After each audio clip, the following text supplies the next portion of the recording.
Gihatagan og pagtagad sa gobyerno nga masustinahan ang panginabuhian ug panginahanglan sa mga kanhi rebelde human usa ka livelihood arcade ang gisuban ning bag-o lamang. Ginganlan kining anlag ani tapukanan nga mahimutang sa hawanan sa 58th IB headquarters sa Barangay Migbanday sa lungsod sa Claveria. Sa translation sa higaunon ang maong terminolohiya, nagpasabot og sunrise and harvest, samtang ang pulong nga tapukanan maoy hubad sa pulong Binisaya nga nagpasabot og gathering spot. Ana sa kalihukan ng komitiba sa Enhanced Comprehensive Local Integration Program kon ECLIP nga gilangkuban nila Misamis Oriental Provincial Governor Bambi Imano isip maoy chairman, katimbayayong ang mga partner agencies nga sila LGU Claveria Mayor Honorable Miraluna Abrugar, TESDA MISOR Provincial Director Ms. Marie Cherry Argarido, Department of Tourism Region 10 Representatives Mr. Rico Libre og Ms. Reta May Iblamo, DTI MISOR Provincial Director Ms. Almer Masillones, 402nd Brigade Colonel Adonis Ariel G. Orio og si 58th IB Commanding Officer Lieutenant Ricky L. Canatoy.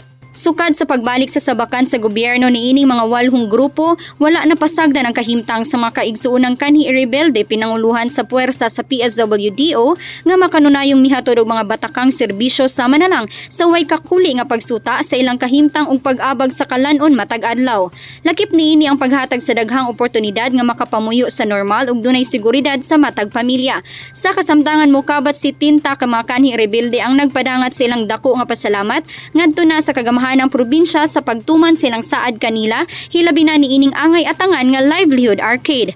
Gipahibalo sa PSWDO nga duna nay 200,000 pesos nga gigahin sa Kapitolyo isip pagpuno sa gitakdang budget requirement alang sa katukuran sa maong pasilidad. Matud pa sa undanong panagpulong sa ECLIP Committee nga mahilakip sa maong livelihood arcade ang nagkadaiyang negosyo sama sa sari-sari store, barbershop, cafeteria, souvenir o plantito kon plantita shops, tahianan, massage parlor ug uban pa. Laro sab niini nga molambo og samot ang ilang skills ug moresulta ngadto na sa taas nga income generating capability gumikan sa pagbaligya sa ilang mga ginamang kagamitan kon handcrafted necessities. Ang mga nasangpit nga produkto mamahimong available alang ngadto sa nagpalibot nga komunidad, motorists ug mga langyang bisita taliwala sa Road 955. Tinguhan ni Governor Bambi Imano nga walay makababag sa pag-uswag sa tanang former rebels ug sa susamang rason gihingusgan niini ang paghatag kanila sa saktong kapangitaan aron sa pagkabot sa economic stability nga sila mismo ang makabenepisyo.